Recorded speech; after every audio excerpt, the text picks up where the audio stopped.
Welcome back. This is Shajib Ali. I am business consultant and personal development coach. आपने कई बार सुना है कि इंसान वो समझदार होता है जो अपनी गलतियों से सीखता है, और उससे भी ज़्यादा समझदार इंटेलिजेंट वो इंसान है जो दूसरों की गलतियों से सीखता है। क्योंकि लाइफ के अंदर अगर आप खुद ही गलतियां करके सीखने की कोशिश करोगे तो लाइफ बहुत छोटी पड़ जाएगी, सिर्फ आप गलतियां ही करते रहोगे। इससे बेहतर क्या है कि आपने कोई गलती की है तो आप उससे सीख जाओ और उस गलती को दोबारा मत दोहराओ। और दूसरा ये कि आपके आसपास जो लोग हैं, जिस फील्ड के अंदर भी आप हो या पर्सनल लाइफ के अंदर भी, तो आप देखो कि आपके आसपास के लोग जो हैं उन्होंने कौन कौन सी गलती की है। तो आप क्या करो, उनकी गलतियों से भी सीख जाओ और लाइफ के अंदर वो गलती बिल्कुल मत करो। इससे इससे क्या होगा कि आप इन फ्यूचर बहुत ज़्यादा रिलैक्स रहोगे और अपनी लाइफ के अंदर अच्छे से आगे बढ़ते जाओगे। इसलिए आज बात करेंगे अपनी लाइफ के अंदर आप अच्छे से और तेज़ी से कैसे आगे बढ़ सकते हो, और इसके लिए आपके आसपास कैसे लोग होने चाहिए। सबसे पहले बात करते हैं कि आज ज़्यादातर जो आपके आसपास लोग हैं वो सेटल्ड हैं। सेटल्ड मतलब नॉट वेल सेटल्ड, मीन्स के सेटल मैं किस वे के अंदर कह रहा हूँ कि अगर वो कोई जॉब कर रहे हैं तो बस वो जॉब पर जा रहे हो, जितने पैसे मिलते हैं उतना काम करते हैं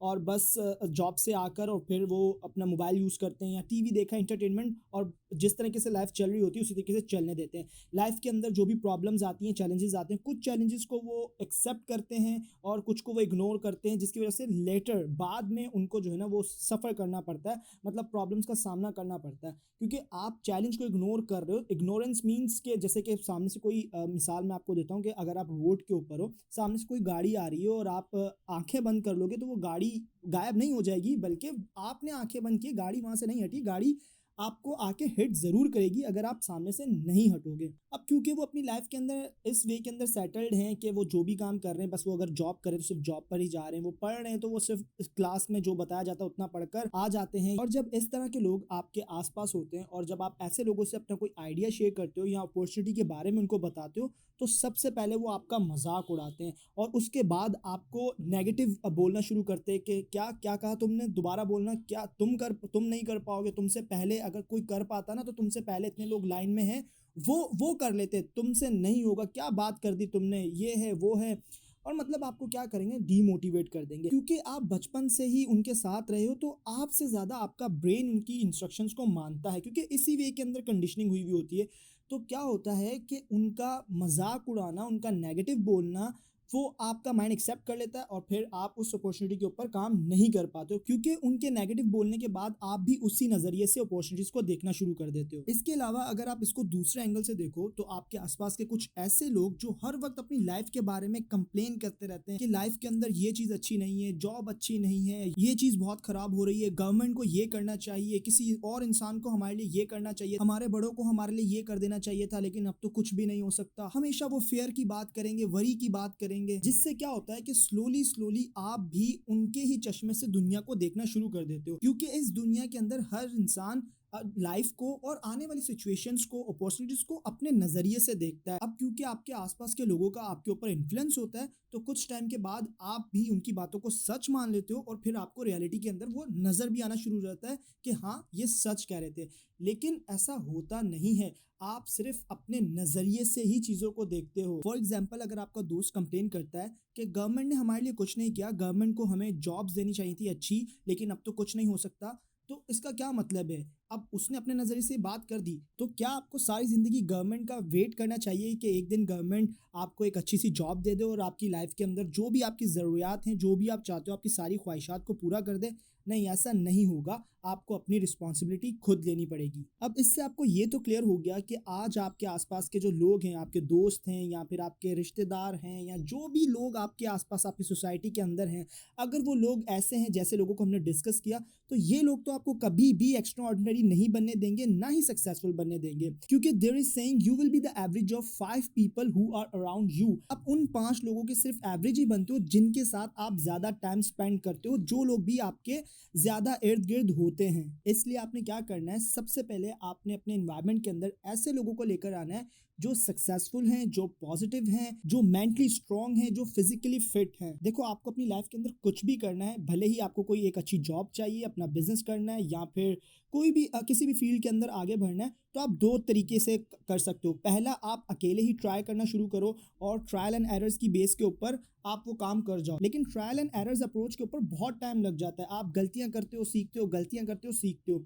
दूसरा दूसरा तरीका ये है कि आप ऐसे लोगों से सीखना शुरू कर दो, ऐसे लोगों को अपने आसपास ले आओ, ऐसे लोगों से मेंटोरशिप लो जो पहले से उस फील्ड के अंदर, जिस भी फील्ड के अंदर आप जाना चाहते हो उसके अंदर उनकी एक्सपर्टीज है और वो बहुत ज़्यादा सक्सेसफुल हैं। क्योंकि इसका सबसे बड़ा फ़ायदा क्या होता है कि आप जब किसी एक्सपीरियंस बंदे से कोई चीज़ सीखते हो या फिर एक्सपीरियंस बंदे आपके आसपास होते हैं, तो वो आपका बहुत ज़्यादा टाइम बचा लेते हैं और वो बहुत ज़्यादा आपको हेल्प करते हैं कि आप जो गलतियां उन्होंने की वो आप ना दोहराओ। फॉर एग्जाम्पल, आप ज़्यादा सेल्स करना चाहते हो, इसलिए आप ज़्यादा प्रोस्पेक्ट्स को, ज़्यादा लोगों को कॉल करते हो, लेकिन ज़्यादातर लोग आपको ये कहते हैं कि हाँ चलो बाद में देखेंगे, बाद में खरीदेंगे। अब क्या होता है कि जब आप उनको बाद में एक दो बार कॉल करते हो तो आपकी मोटिवेशन कम होना शुरू हो जाती है, क्योंकि जब आप फॉलो अप कॉल्स करते हो तो फिर मोटिवेशन कम होना शुरू हो जाती है और फिर नए जो लोग होते हैं वो फिर वहाँ हिम्मत हारना शुरू कर देते हैं और उन्हें लगता है कि प्रोडक्ट ही बेकार है या फिर कुछ हो ही नहीं सकता, ये कहने की बात है, सेल्स वगैरह ये इस तरह से कुछ नहीं हो सकता। लेकिन जब आप किसी एक्सपीरियंस बंदे से सीखते हो तो वो आपको पहले से ही स्ट्रैटेजीज बताता है कि लोग आपको इस तरह भी बोल सकते हैं, इसलिए आपको मेंटली पहले प्रिपेयर्ड रहना है,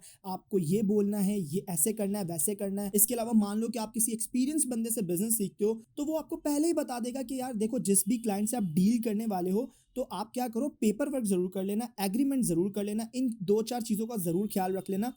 अब क्योंकि उसने आपको ये चीज बता दी तो अब आप बड़े नुकसान से भी बच गए और अब आपका बिजनेस भी आगे बढ़ेगा। अगर आप अपनी लाइफ के अंदर किसी मेंटोर को ढूंढ लेते हो अपनी फील्ड के अंदर, मतलब अगर आप बिजनेस करना चाहते हो तो अगर आपको कोई ऐसा इंसान मिल जाता है कि जिसने बिजनेस जीरो से स्टार्ट किया और आज वो बिजनेस को बहुत बड़े लेवल के ऊपर लेकर जा चुका है, तो आपको बिजनेस करने के अंदर बहुत ज़्यादा हेल्प हो जाती है और आप 5 साल का काम शायद 1 डेढ़ साल के अंदर भी कर लेते हो। वो आपको इतना ट्रेन कर देते हैं, वो आपकी इतनी हेल्प करते हैं, इतना हैंड होल्डिंग सपोर्ट आपको देते हैं और आप बहुत जल्दी तेज़ी से सीखते हुए तेज़ी से आगे बढ़ जाते हो। इसलिए माय सजेशन इज़ कि आपकी लाइफ के अंदर एक मेंटोर ज़रूर होना चाहिए। वो अब आप मेंटोर कैसे फाइंड आउट करोगे? सबसे पहले आपने क्या करना है, आइडेंटिफाई द टारगेट, कि मतलब आपको अपनी लाइफ के अंदर क्या करना है। फॉर एग्जांपल कि आपको अपना सिर्फ बिजनेस बढ़ाना है या सिर्फ सेल्स ही बढ़ानी है या सिर्फ मार्केटिंग कैंपेन को अच्छा करना है या फिर लोगों को हायर करना है, अच्छे लोगों को, या फिर इन्वेस्टमेंट स्ट्रैटेजीज अच्छी बनानी है आपको, या फिर कर्जों को कम करना है, या फिर आपको अभी फिटनेस के ऊपर ध्यान देना है, या फिर आपको पेरेंटिंग के ऊपर अभी ध्यान देना है, या अभी आप सिर्फ स्टूडेंट हो और क्लास में आने वाली प्रेजेंटेशन स्किल को आपने बहुत ज़्यादा इंप्रूव करना है। अब जब आप एक टारगेट सिलेक्ट कर लो कि अब आप अपनी लाइफ के अंदर किस एरिया को इंप्रूव करना चाहते हो, तो सेकंड स्टेप आप क्या करो कि आप अपने आसपास देखना शुरू करो कि जिस भी चीज़ के अंदर, फॉर एग्जांपल कि आप हेल्थ फिटनेस को इंप्रूव करना चाहते हो, तो आप क्या करो, अपने आसपास देखो कि क्या कोई ऐसा इंसान है जो फिटनेस के अंदर जो बहुत ज़्यादा फिट है, जिसे न्यूट्रिशन का पता है, जिसे वर्कआउट का पता है। अब आप क्या करो, ऐसे इंसान से मिलो, उसको कहो कि वो आपकी हेल्प करे। अब क्या होता है कि जब आपके आसपास कोई ऐसा इंसान होता है तो लोग उससे पूछते नहीं है कि यार नहीं, अगर अगर उसने मुझे मना कर दिया तो ये मेरी हेल्प क्यों करेगा, वो भी फ्री में। तो आप क्या करो, आपका काम है सिर्फ पूछना। देखो, आस्क एंड रिसीव, अगर आप सवाल नहीं पूछोगे तो answer always will be no, जवाब नहीं ही रहेगा। आप अगर आपने पूछ लिया और उसने हाँ बोल दिया तो आपको बहुत ज़्यादा फायदा होगा, और अगर आपके पूछने के ऊपर उसने नहीं बोल दिया तो आपका कुछ भी नहीं बिगड़ा, सिर्फ वर्ड नो ही तो है। जब तक आप इसको पर्सनली नहीं लोगे तब तक तो ये सिर्फ एक वर्ड है, अनटिल अनलेस कि आप इसको पर्सनली लो और वहां पर स्टक हो जाओ अपनी लाइफ के अंदर, ओ शिट मुझे रिजेक्ट कर दिया गया, अब मेरी लाइफ बिल्कुल खत्म हो गई। ऐसा कुछ नहीं है। दूसरा, अगर आपको अपने आसपास ऐसा कोई इंसान नहीं मिलता जो एक्सपर्ट हो, तो आप क्या करो, आप फौरन से यूट्यूब के ऊपर आ जाओ और वहां पर देखो, फिटनेस एक्सपर्ट को सर्च करो, उससे ट्रेनिंग लो। ऑनलाइन अगर वो दे रहे हैं तो आप ऑनलाइन ट्रेनिंग लो उनसे लाइव, और अगर वो ऑनलाइन नहीं है तो उनकी कुछ फ्री वीडियोस होंगी जिसके अंदर वो आपको जितनी हेल्प चाहिए